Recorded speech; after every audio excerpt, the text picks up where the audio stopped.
It's good to see you again. I thought I'd do another vlog because I thought it's been a little while now. I'm coming upon Crosby upon Eden in a mile's time, and as you can see, I've taken off my cloak.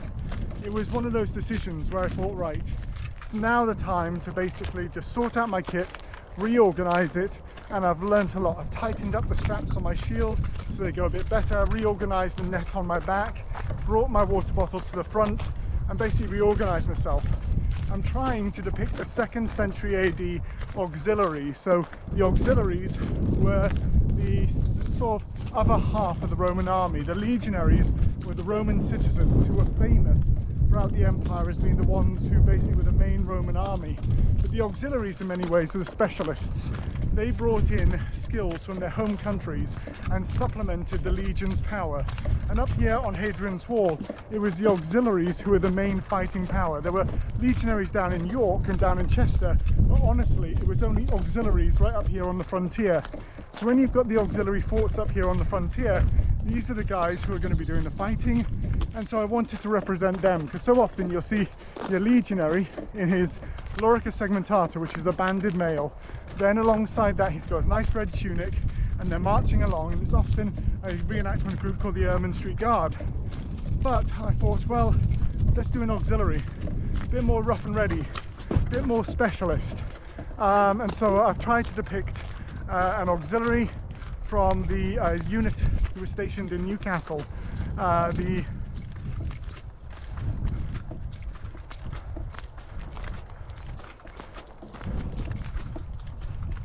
cohort, the cohort of Tunganorum stationed in Newcastle. They were citizens by the fact that they had served Trajan, and they were stationed in Newcastle upon Tyne.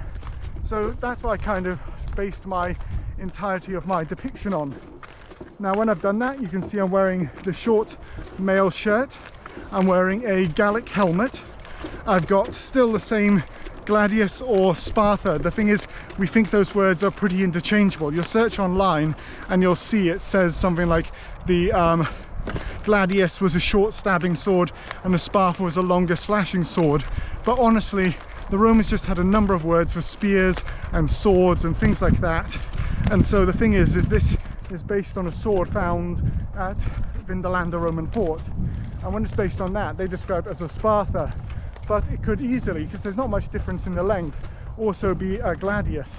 The Spartas really, when people think of the long slashing swords, are the slightly longer ones that come in the third century or so. And then after that, they all of the Roman army swaps over to longer swords rather than the shorter gladius sword. I've also got on the side a little pugio, which is a short combat knife, and I've decided to wear long sleeves and trousers to represent the fact that I'm doing a Brythonic or British auxiliary. So I'm representing an auxiliary who has been recruited from either the German Rhine and has then come across, or is a 2nd generation auxiliary who is either a mixed Briton and German or a full Briton who has been recruited into the unit.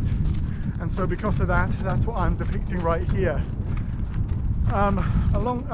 So I've chosen to wear trousers, and the Britons were famous for wearing, funnily enough, baggy trousers. It's one of the things the Romans held against them, because in Roman society only married women really wore trousers if you lived in the Mediterranean. So they saw the barbarians wearing them, they thought, what the heck are they doing, you know? But then quickly in winter they learned it was pretty practical, and as the Roman army became more and more German, they started swapping over to trousers and long sleeves. So that's what I've decided to do there. I'm also wearing fingerless gloves.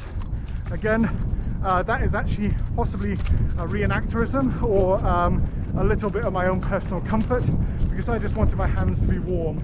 There is evidence for possibly long sleeves that were folded back, and that may be one bit of evidence that we have, and also for some form of fingerless gloves, but it's a little bit of a contentious issue depending on who you speak to.